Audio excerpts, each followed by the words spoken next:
नमस्ते ओं गम गणपतये नमः स्वर्णलक्ष्मी नमस्ते अस्तु परब्रह्म स्वरूपिणी राज्यं देहि धनं देहि सर्वकामांच देहि मे స్వర్ణలక్ష్మి అమ్మవారు ప్రతి ఒక్కళ్ళకి చక్కగా బ్రహ్మ జ్ఞానాన్ని ఇవ్వాలని తద్వారా ప్రతి ఒక్కళ్ళు చక్కగా నవ్వుతూ హ్యాపీగా ప్రతి దాన్ని ఎంజాయ్ చేసే విధంగా ఉండాలని చెప్పేసి మనం అమ్మవారిని కోరుకుందాం. అంతేకాకుండా ప్రతి ఒక్కళ్ళకి చక్కగా రాజ్యం దేహి నాయకత్వ లక్షణాలని ఒక అధికారాన్ని పవర్ని అథారిటీని అమ్మవారు ఇవ్వాలని, అలానే ధనం దేహి ప్రతి ఒక్కళ్ళకి విపరీతమైన ధనం ఇవ్వాలని, ఎక్కడుంటే అక్కడ ధనం ఉండాలని, ఆఫీసుల్లోనూ బ్యాంకుల్లోనూ ఇళ్లల్లోనూ ధనం శుభ్రంగా నింపుకొని ఉండాలని చెప్పేసి, అంతేకాకుండా సర్వకామార్థ సిద్ధి అనుకున్న పనులన్నీ అనుకున్న విధంగా అమ్మవారి ఇమ్మీడియట్లుగా నెరవేర్చే విధంగా మన అందరినీ ఆశీర్వదించాలని, అందరూ చక్కగా ఉండాలని చెప్పేసి అమ్మవారికి నమస్కారం చేసుకుంటూ, దానికి ముందుగా గణపతిని మనకి ధనాకర్షణ శక్తిని ప్రతి ఒక్కరికి ఇవ్వాలని చెప్పేసి మనం కోరుకుందాం.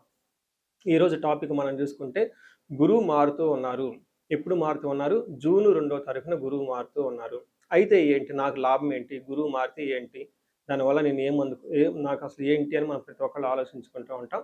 గురువు వచ్చేటప్పటికి 5 రకాల 6 రకాల ముఖ్యమైన పనులు చేస్తూ ఉంటారు. గురువు చాలా రకాల పనులు చేస్తుంటారు. ముఖ్యమైనవి మన ఇండివిజువల్ లైఫ్లో మనకి ప్రభావం చూపించేది ఫస్ట్ వచ్చేటప్పటికి ధన సంపాదనలో ఐశ్వర్యం కావాలంటే గురువు యొక్క అనుగ్రహం మనకు ఉండాలి.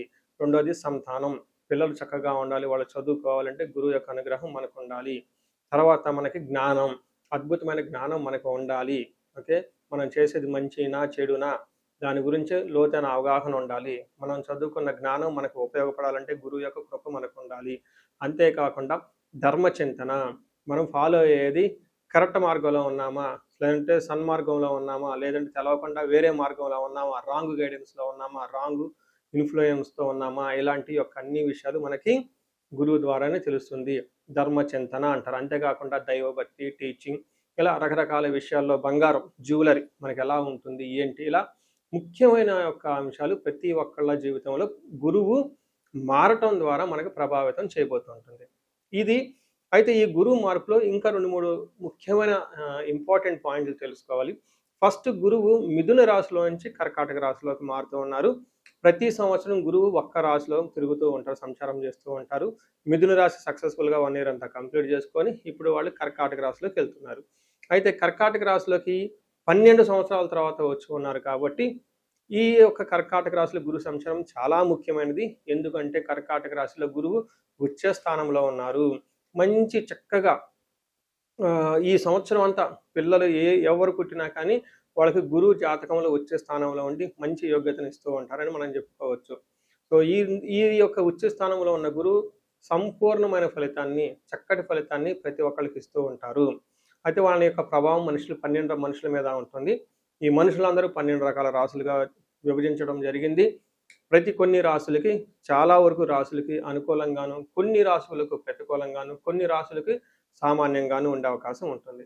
ఇప్పుడు మనం గురువు ప్రతి ఒక్కళ్ళ రాశులకి మేష నుంచి మీన వరకు ఎలాంటి ఫలితాన్ని ఇస్తూ ఉంటారు, ఆ ఫలితాలను మనం ఎలా ఎంజాయ్ చేయొచ్చు, ఇన్ కేసు ఫలితాలు కనుక సరిగ్గా వాళ్ళకి అనుభవంలోకి రాకపోతే ఏం చేయాలి, అలానే కొన్ని రాశులకి ఖచ్చితంగా ప్రతికూలమైన పరిస్థితులు ఉన్నాయి, ఎలాంటి ప్రతికూలమైన పరిస్థితులు ఉన్నాయి, వాటిని తప్పించుకోవడానికి మనం ఎలాంటి పరిహారాలు చేసుకోవాలి అనేది కూడాను 12 రాశుల వైజ్గా ఆ రాశికి ఎలాంటి ప్రభావం ఉంటుంది, దానికి మనం ఎలాంటి పరిహారాలు చేస్తే చక్కగా ఉంటామో కూడా మనం ఈ వీడియోలో మనం చక్కగా తెలుసుకుందాం. మనం కుంభరాశి చూద్దాం. కుంభరాశి వాళ్ళకి ఏలినాటి శని యొక్క ప్రభావంతో ఉన్నారు. అయితే లాస్ట్ స్టేజ్లో ఉన్నారు. అయితే లాస్ట్ ఇయర్ మీకు 2025లో గురువు చాలా అనుకూలంగా ఉండటంతో కుంభరాశి వాళ్ళకి ఏలినాటి శని ప్రభావంతో ఉన్న చాలా విషయంలో, ధనం విషయంలోనూ, తర్వాత జాబ్ విషయంలోనూ చాలా ఊరట కలిగి ఒక నెక్స్ట్ స్టెప్కి అయితే జీవితంలో ముందుకు వచ్చారని మనం చెప్పుకోవచ్చు. అయితే గురువు ఈ మార్పు వల్ల, ఇప్పుడు జరగబోయే మార్పు వల్ల కుంభరాశి వాళ్ళకి అంత అనుకూలంగా ఉండదు. కొంచెం జాగ్రత్తగా ఉండవలసిన పరిస్థితి అయితే ఖచ్చితంగా ఉందని తెలుసుకోవాలి. ఏ విధంగా మన మహర్షుల సంస్కృతులు ఏం చెప్పారంటే ధారాపుత్ర విరోధచ్చ, భార్యతోటి పుత్రులతోటి విభేదాలు వచ్చే అవకాశం ఉంటుంది, అనవసరంగా గొడవలు పడే అవకాశం ఉంటుంది.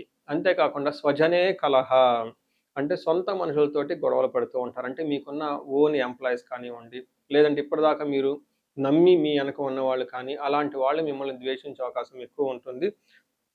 అంతేకాకుండా చోర అగ్ని నృపభీతిచ్చ అని చెప్తారు. అంటే అగ్ని ప్రమాదాలు జరిగే అవకాశం ఉంటుంది, దొంగతనాలు జరిగే అవకాశం ఉంటుంది, హైయర్ అఫీషియల్ నుంచి బాగా ప్రెషర్ వచ్చే అవకాశం ఎక్కువగా ఉంటుంది. మీకు గుర్తింపు లేకుండా చేసే అవకాశం ఎక్కువ ఉంటుంది. అంటే మీరు ఆఫీస్‌లో సిన్సియర్‌గా పనిచేస్తున్నా, మీ వెనక కుట్రలు పన్ని మిమ్మల్ని ఎదగకుండా చేసే అవకాశం చాలా ఎక్కువ ఉంటుందని గమనించుకోవాలి. అంతేకాకుండా భీతి, కొంచెం భయంగా ఉండే అవకాశాలు చాలా ఎక్కువ ఉంటుందని గమనించాలి. ఇందులోనూ లాస్ట్ ఇయర్ మకర రాశి వాళ్ళు ఎవరైతే ఉన్నారో, నాది కూడా మకర రాశి కావటంతోటి ఇందులో కొన్ని నేను కూడా వ్యక్తిగతంగా అనుభవంలోకి వచ్చినాయని మీకు చెప్తాను. ఒకటి చోర అగ్ని రూపభీతిచ్చ. లాస్ట్ ఇయర్ నాకు పర్సనల్ లైఫ్‌లో మా పాపది గొలుసు పోగొట్టుకున్నాను ఒక పెళ్ళికెళ్ళి. అందుకని చాలా జాగ్రత్తగా పెట్టుకోండి. సంపాదించడం ఒక ఎత్తు, రెండోది కాపాడుకోవటం రెండో ఎత్తు. ఎంత కేర్ తీసుకున్నా గానీ పెళ్ళికెళ్ళి ఆ పెళ్ళిలో గొలుసు పోగొట్టుకోవడం జరిగింది. ఇప్పుడు బంగారం విలువ ఎంతుందో మీకే తెలుసు కాబట్టి జ్యువెలరీ చాలా జాగ్రత్తగా పెట్టుకోండి. అలానే అగ్ని ప్రమాదాలు జరిగే అవకాశం ఎక్కువ ఉంటుంది. చాలా కేర్‌ఫుల్‌గా ఉండాలి. నృపభీతి. ఎవరైనా గనక జాబ్ చేస్తున్నా, గవర్నమెంట్ అఫీషియల్స్ ఉన్నా, ఇంకొకటి ఉన్నా గానీ పన్నులు త్వరగా కాకుండా చాలా లేట్ అయ్యే అవకాశం ఉంటుంది. సో, అది జనరల్‌గా నేను ఒక పని మీద ఒక అఫీషియల్ వర్క్ మీద చేయాల్సి వస్తే పని, మా ఆడిటర్ గారు ఏముందండి ఈ పని మీకు హార్డ్‌లీ 15 డేస్, 30 డేస్‌లో అయిపోతుందని నాకు సలహా ఇవ్వడం జరిగింది. కానీ నా ఎక్స్‌పెక్టేషన్ అది 3-4 మంత్స్‌లో అవుతుందని నేను అనుకున్నాను. కానీ రియల్ లైఫ్‌లో ఆ పని 6 మంత్స్ కంటే ఎక్కువ జరిగింది. అంటే చూడండి నృపభీతి అంటే గవర్నమెంట్ అఫీషియల్స్ నుంచి ఇంకొక దాని నుంచి వర్క్ అనేది స్మూత్‌గా పోకుండా ఇబ్బందులు పడే అవకాశం ఎక్కువ ఉంటుంది. రెండోది ఎక్కువగా ఇంటర్‌పర్సనల్ స్కిల్స్ ఎక్కువగా మెయింటైన్ చేయటం అవసరం. చాలా పేషెన్స్‌గా ఉండవలసిన టైం అయితే మీకు ఖచ్చితంగా ఉంటుంది. ఫ్యామిలీ మెంబర్స్ అంతా మీరు ఇండివిడ్యువల్‌గా కలిసి చక్కగా దేవాలయాలు ఎక్కువగా విజిట్ చేయండి. ఆశ్రమాలు ఎక్కువగా విజిట్ చేయండి. శుభకార్యాలకి ఎక్కువగా రెగ్యులర్‌గా వెళ్తూ ఉండండి.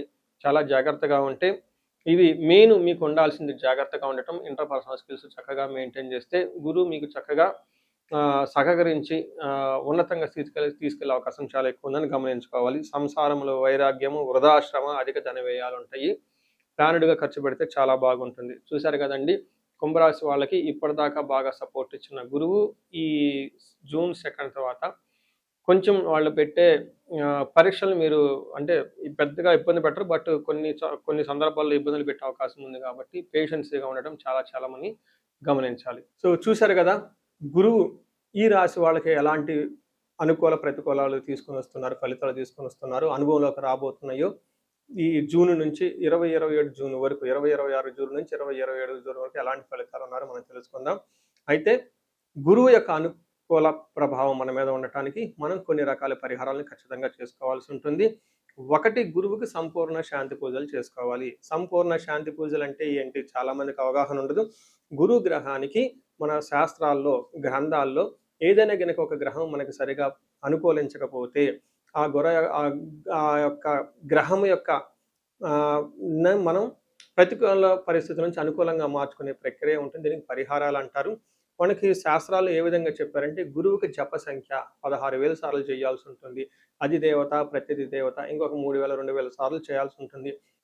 గురుగ్రహానికి ఇటు అటుగా ఒక 20,000 సార్లు జపం చేయాల్సి ఉంటుంది.